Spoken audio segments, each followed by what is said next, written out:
안녕하세요. 책 읽는 뮤즈입니다. 오늘 소개할 책은 독서는 절대 나를 배신하지 않는다. 책 제목에서 저는 사람에게는 배신을 당할 수 있어도 독서는 절대 나를 배신하지 않겠다라는 생각이 들었습니다.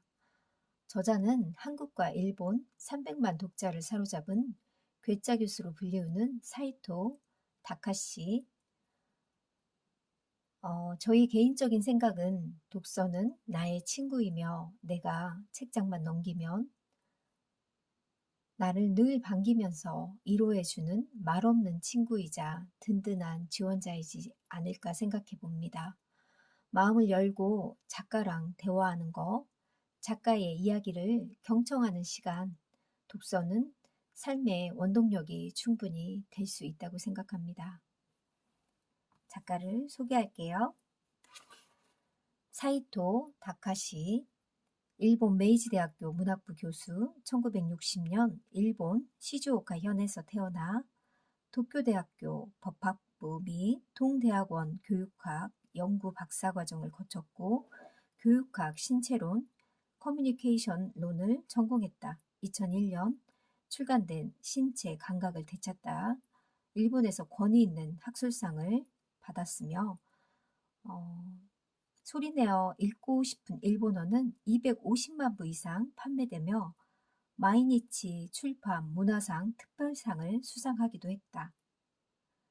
NHK와 테레비 도쿄에 정기적으로 출연하여 강연과 상담을 하고 있다.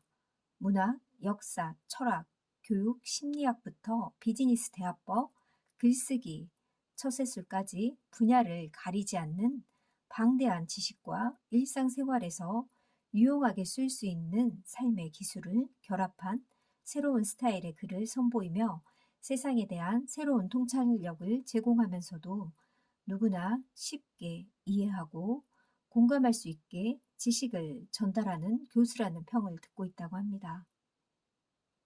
이 책은 남들보다 많은 책을 정확하게 읽고 바로 일과 삶에 활용할 수 있도록 도와주는 독서의 기술을 담았다.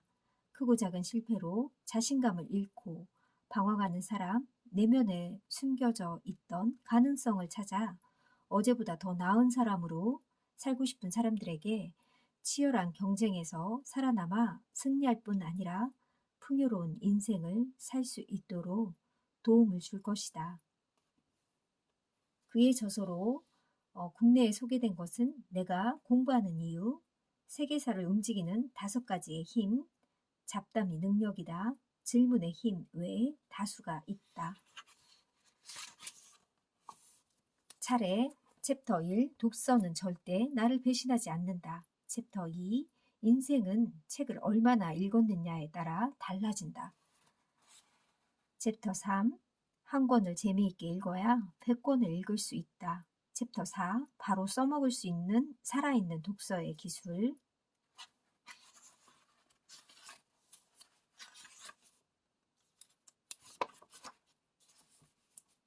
내가 어떤 사람인지 알고 싶다면 낯선 자극과 부딪히면서 익숙한 것을 다시 새롭게 볼 수 있어야 한다. 나와 전혀 다른 모습으로 산 사람을 만나거나 낯선 곳으로 여행을 떠나는 식으로 말이다. 갑작스러운 환경 변화 속에서 습관적이고 수동적으로 행동했던 나를 다시금 발견하고 혹여 그 과정이 괴롭거나 실패로 돌아가더라도 내가 어떤 사람인지를 깨닫게 된다. 삶은 똑같은 일상이 매일 반복되고 나이가 들수록 인간관계도 좁아진다. 오히려 거듭되는 경험을 통해 편협한 시각을 갖게 될 확률이 높다. 이런 한계점을 극복하게 해주는 것이 바로 독서다. 책은 나를 비춰주는 거울이다.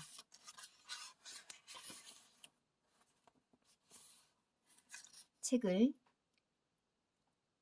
읽다. 이 저자는 스트레스를 받거나 힘이 들 때마다 책을 읽는다고 합니다. 밝고 긍정적인 내용의 책이 아니라도 책을 읽는 행위 자체만으로도 자연스럽게 기분이 전환되고 털어내고 싶었던 감정들이 사라지는 것을 느끼기 때문이다. 저도 이 말에 공감이 되고요.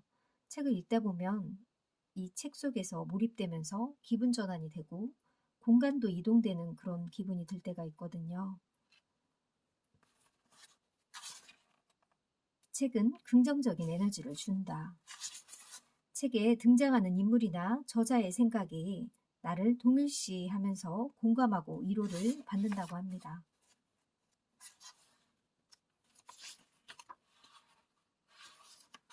후회 없는 인생을 살고 싶다면 꾸준히 책을 읽어라. 매일 혹은 일주일 동안 며칠이라도 꾸준히 책을 읽는 습관을 가지고 있다면 당신의 삶은 변화할 수 있다.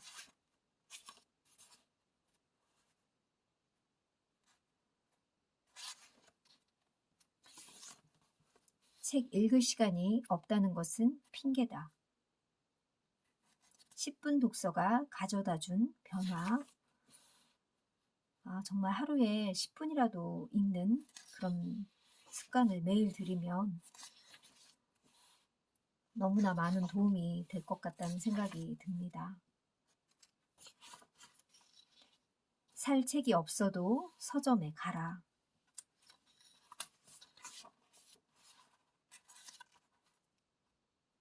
규칙적으로 책을 읽는 습관을 기르고 싶다면 무엇보다 자주 서점에 들러야 한다.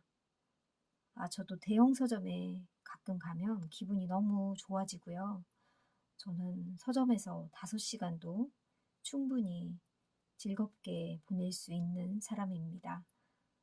제가 사는 곳에는 큰 대형 서점이 없어서 가끔 광주나 이런 가까운 곳에 가서 서점을 가는데요.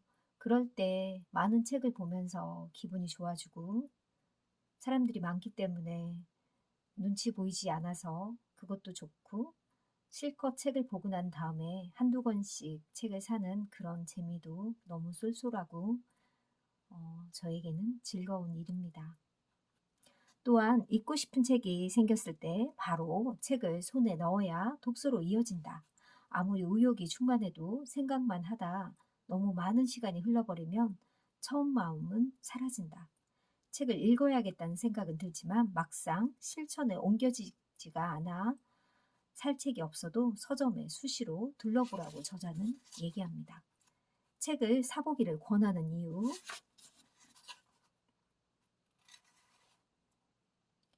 서점, 헌책방, 어디라도 책이 있는 곳으로 가서 그곳의 공기를 온몸으로 느낀 뒤 책 한 권을 사들고 오자 아마 독서를 향한 열정이 대단했던 그 초심으로 다시 돌아갈 수 있을 것이다.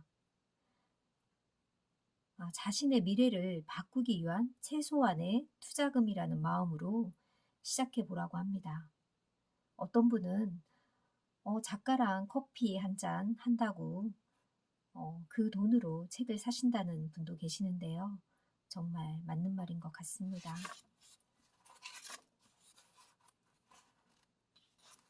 독서 경험이 늘어날수록 나만의 독서법이 생긴다.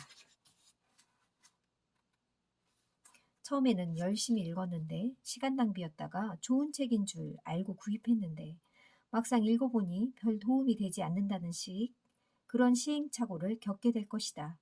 그렇지만 낙담할 필요도 포기할 필요도 없다. 오히려 책을 읽는 자신을 아낌없이 칭찬해 주면서 그 실패와 아쉬움이 더 즐겁고 유익한 책 읽기로 이끌어 줄 것이라고 믿으면 된다.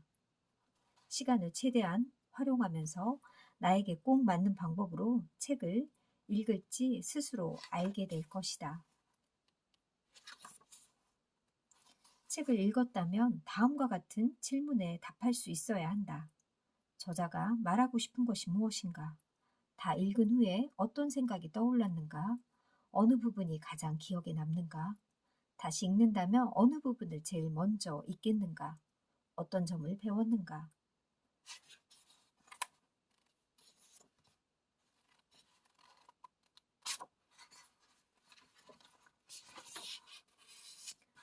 눈에 보이지 않고 증명할 수 없는 내공을 쌓기 위해 책을 읽는다는 것이 너무나 막연하고 그에 비해 독서에 투자해야 하는 시간과 노력은 부담스럽게 느껴지기도 할 것이다.